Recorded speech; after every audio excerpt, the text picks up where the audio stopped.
Right then guys, this week's been a bit different really. My new van arrived yesterday, so I just chucked all my stuff in the back. I've got to sort it all out properly. Just screwed my racking in. It's basically the same van as the old one. It's a Transit Custom, but this one's just a higher spec. So it's got the alloys and it's got a nicer display in here. It's got aircon, heated seats. I need to get some seat covers for it yet. But that's not what this video is about really. I just wanted to say thank you for the 500 subs on the channel. I'm filming this now. I'm just waiting to get into a job. It's a waterboard one. We've been trying to gain access to this property for a while. There's a big leak in there. We basically just have to sit for 2 hours to get in. So basically I've just come back and sat in the van to get a little bit warm. It is freezing out there. We've just been stood at the door for an hour and 45. They're not going to answer. So we've just got another 15 minutes to wait. I'm going to get back out in a minute and go and knock on the door again. But yeah, just wanted to say thank you for the 500 subs. I will probably do a little bit of a van tour, maybe. I just would a little bit about security. Obviously I don't really want people seeing where everything is in my van. But yeah, just wanted to say thank you for the subs. If you are new to the channel, hit the subscribe button. I really want to try and get to 1,000 subs if I can. So yeah, a big thank you to everyone who has already. And yeah, thanks for watching. This is the display on the inside of the van. It's quite all touchscreen, so you can link it to your phone and everything. I'm not too sure how it all works, but obviously you've got all DAB radio and everything. It's quite nice interior. Obviously you got all the display on there. As I say, it's all heated seats. It's just a better spec than my old one. So yeah, I quite like the Fords. Always driven Fords, but obviously other people have different opinion on what's the best van. But I like the Customs personally. They're a little bit heavy on the fuel, but quite a nice van to drive. So yeah, that's what I've decided to go for this time.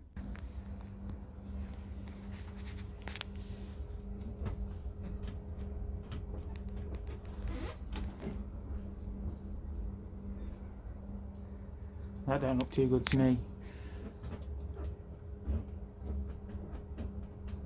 We'll take it apart and have a look what's happened. Alright guys, the flue wasn't even pushed in, it was just butted up.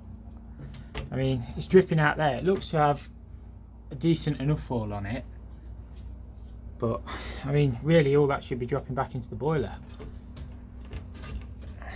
Obviously I turned the power off to the boiler. I don't know if that rubber's damaged. It looks brand new. I'll have a look. I mean, it's got a good fall. It's well bracketed, but it's just not pushed in. So I might clean all this up, re-grease that. I'll have to check all the others as well, find out what's going on. But yeah, the installation looks brand new.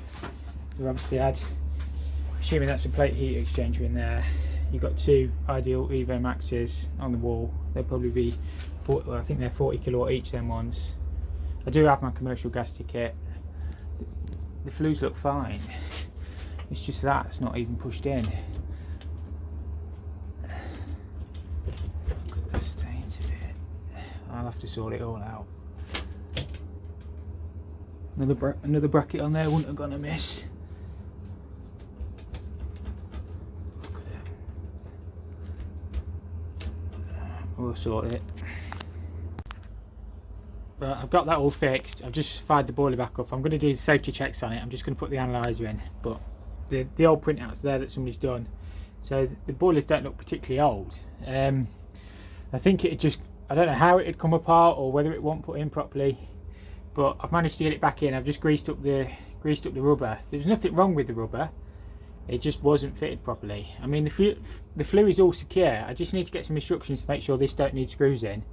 It's got adequate fall, I would say. I would say it was just dripping out there because it obviously come apart, and obviously normally that would run back into the boiler. I mean, we've got plenty of fall on it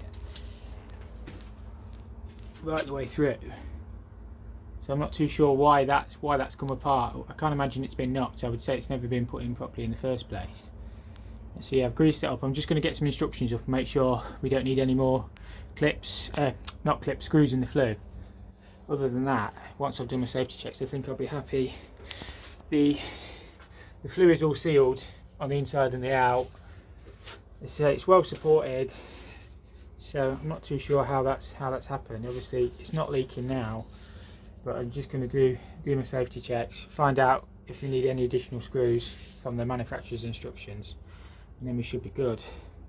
I just can't quite remember on these if you need to screw the elbows, but I'll have a look anyway. Always refer to manufacturer's instructions if you're not sure, and then we should be good. Obviously we've got a gas-fired Andrews water heater over here. I've changed a few of these in my time, so obviously a few different bits you don't see every day really. As I say, the boilers look brand new, so as I say, once I've checked the instructions I'll be happy. Right guys, I've been asked to attend site to raise the hot water temperature to 60 degrees. As you can see on the thing, it is at 60 degrees. It's probably the fact when they came and did the Legionella checks, they just pulled off a lot of hot water on the kitchen. So I'll check it all anyway, the outlet temperatures, but it's probably nothing wrong. It's probably just not recovering quick enough. As I say, if they're using a lot of hot water, then it probably just dropped below 60, because it's supposed to be stored at 60, sort of delivered at like 55 and then blended down to 41 to 43. But it could have been that when he checked it was either first thing on a Monday morning or something, and it just hadn't quite built up, or it could have even been in the holidays or something like that. So yeah, this one's an easy job anyway. There's even a stratification pump on this, so obviously move the water around the cylinder to stop Legionella build up. That's not a secondary. These are your secondary returns. That one, people wrote the date on when they were fitted. So these are stainless. These aren't normal pumps. Obviously you can't put a standard steel pump on because it will rust. So they're stainless steel pumps. What we got in here? I think we got some more Evo Maxes. These are the ones that normally fit. So more ideal Evos. And then, as I say, we've just got a big clarifier, but it is all up to temperature. I've worked at this place before. They have got blenders all on the outlets, so they do get checked regularly. So it all should be good. Obviously, if it's 60 at this point, it's probably just going to be above 60, but that's fine because everything's blended down anyway. So it all should be good. I thought I'd show you this quickly. This is my kit I use for testing water temperatures. So you just clip these on your pipe. Clip them on your pipe, and it shows you the difference between, you've got T1 and T2 on there. You've also got the probe one, which you can put under the tap. So you can clip them either side of a blender. You can check the inlet and the outlet, and you can also, as I say, put that under the tap. Just check the temperatures. It's mainly for Legionella, so not sure who makes it. It's an Anton one, but that's what I use anyway. Back on this one today guys, just got to get this set up for the units. So the soil pipe's going to run along here, toilet's going over here. They'll have to box this in.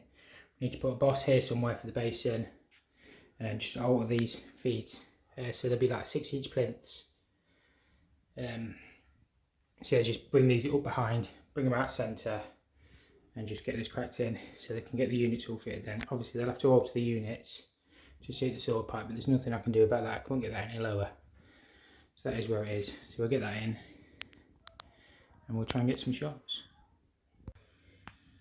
I've just got my hot and cold altered.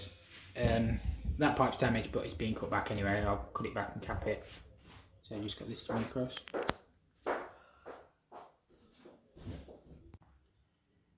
I've got my boss on here now. Decided to take these clips off just so I can get this a little bit further back.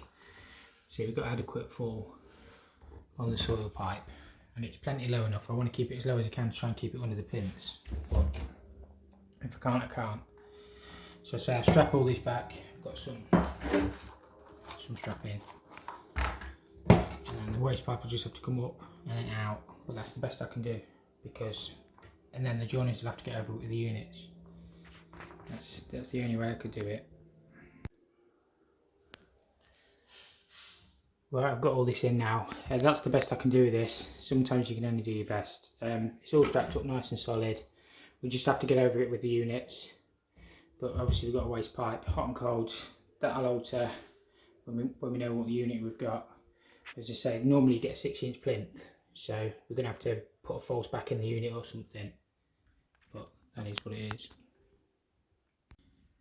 Right guys, I'm back here, this is that unvented cylinder job. I'll show you on the other side in a minute. I've just temporarily tied this mains in because I need to get that connected up outside to get some of these pipes tested. I've left just a 15mm service valve there so I can flush all the mains out. That's 28. Obviously I'm going to clip all this properly when we get all the floor down. So this will be above the floor anyway, so when we get there, when I know the finished floor exactly, this will all be clipped. They're my 222s that are going to feed the garage heating circuit. I've got hot feed to the kitchen coming through there. This is soft water, so that's a soft feed, and then I need a hard feed as well to the kitchen sink as well. I always run 3 rounds, so I run hot, cold and soft, so it gives you the choice. Sometimes I go for them 3-way taps. It's all a bit of a mess this side really, but I've just temporarily rigged some speed fit up to the outside tap, which is over there. So I'm going to switch the water on now and hope for the best. Hopefully there's no leaks. Put a step tap in there. I'm going to switch this on. This will liven it up to where the water softener is going anyway.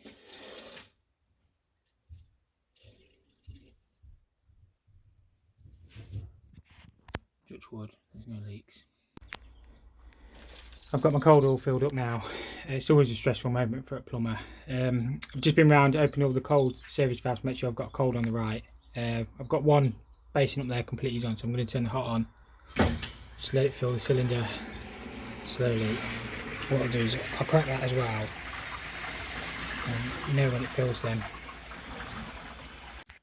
Right, we're now full up to there, so in a second I'll go around and check to make sure there's no leaks.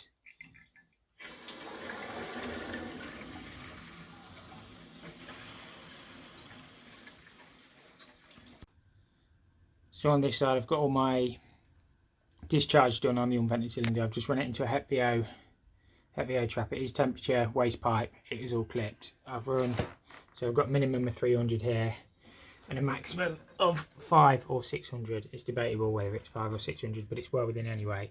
And what I've also done is I've run the pressure relief off the cylinder, off the heating expansion vessel into there as well. That's controversial. Some people say you can't do that, but I've always seen it done. That's how I always do mine. So you can see if it's discharging then. The argument is if all these discharges were to run at the same time, the waste pipe wouldn't take it, but it's 1 1/4 inch anyway. So that doesn't have to be within 600, that can be any length. But this here, between D1, has to be a maximum of 500 or 600, depending on your cylinder manufacturer's instructions. It always used to be 600, but they reduced it to 5. But some instructions still say 6. So, but the D2's always been a minimum of 300 before it bend. So pretty much got all this in now. Just got this Wilo pump to change. It's screeching when it's on speed 2 and 3. I think somebody's turned it down on speed 1 to stop it happening. So we're going to get it changed. It's just a Worcester, not sure what it is, 30 CDI. So yeah, just got this over in case that the valves don't quite hold, but it should be alright. What I always do is crack the bottom nut first and just let it suck in to the top. But you can get a gate valve and put them on here, so you can just give them a little nip. It just makes it a little bit easier to turn as well. So hopefully that should be off enough so I can just whip that pump out.